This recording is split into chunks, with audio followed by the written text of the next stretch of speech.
Vox Song of Becoming is essentially a musical interpretation of the experience of mantric meditation.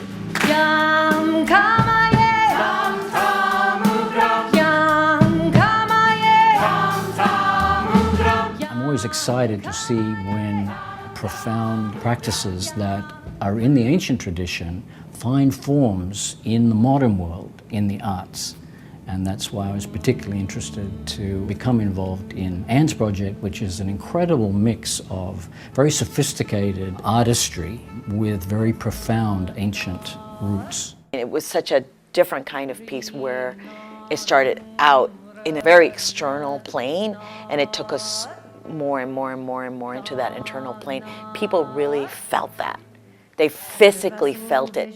The chanting is so innate. It's so quick. You don't have to understand a lot to have an immediate experience. It's a way of sort of tapping into humanity and our process of just being humans through sound. You don't have to combat a lot of words, you don't have to process a lot of information. It's chanting, but it is so much more than chanting. I've never performed before. I don't know anything about performance. So when I committed to this, I was following Anne, trusting her, and not knowing how deep this was going to become.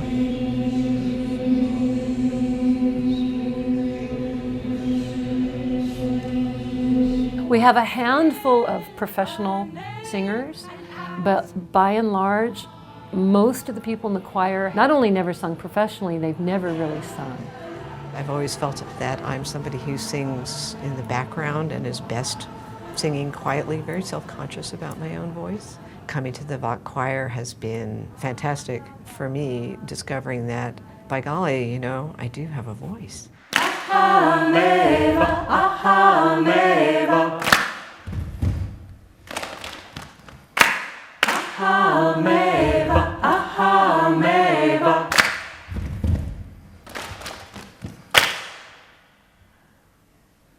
I was born a few months after my parents left internment camp in Northern California. Being born Japanese in this country at the year that I was born was not good timing. As I grew up, I was very careful about what I said, how I said it, and that led to, you know, my survival, I think. But later in life, and I found out after my wife passed away in 2002, that I'd really lost a sense of myself.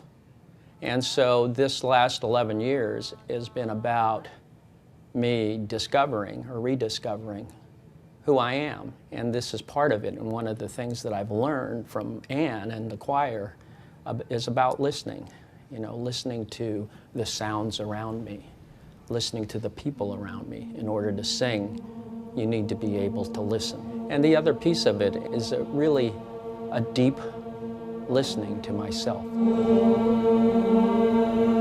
I think because of my working with the Vox choir and realizing that I can do these things, I have gone deeper into yoga. I'm now in a teacher training program with yoga. I'm going back to school to get my degree, which is something I never got a chance to do. I don't think any of these things would have happened without this particular experience. Only in the last 100, 150 years have people really stopped singing as a part of everyday life. And we leave the singing to the professionals.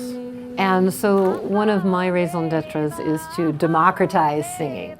Through this work with the whole ensemble, it's given me a confidence that my voice has something to say. I love that sense of empowerment on a very grassroots level that's come through this ensemble work. It's just beautiful because you're part of this community that's come together of people with a variety of different backgrounds and experiences, and Anne has really brought out the creative aspects as well as your inner talent in so many different ways. You look around and you notice like people are like, wow, you know, really moved by how beautiful they sound. Everyone working together as a group for a common goal that is not about us performing and being grand, the traditional Western idea of being a performer. It's more that we're there to embody the richness of sound. Any music, you embody a certain emotions and feelings, and that's what you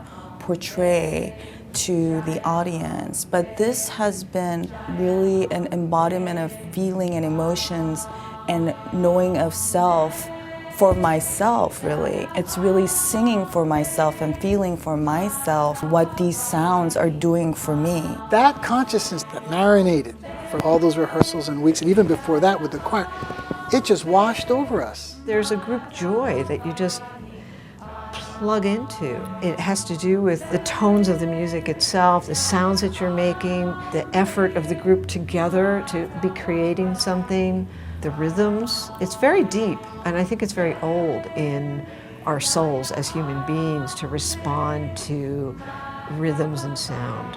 There's an intimacy to the voice. One of the things you'll see in yoga, and actually around the world, different shamanic traditions, if somebody whispers something to you, it penetrates to a deeper level than if somebody were to text that to you.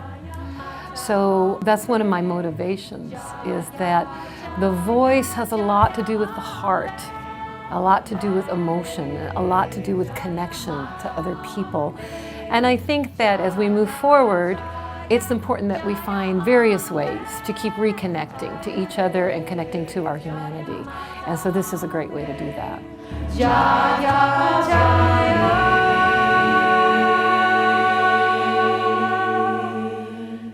Jaya Ambe, Jagadambe, Jaya Ambe, Jagadambe, Mata Bhavani, Jaya Ambe, Mata Bhavani, Jaya Ambe, Jaya Ambe, Jagadambe, Jaya Ambe, Jagadambe, Ma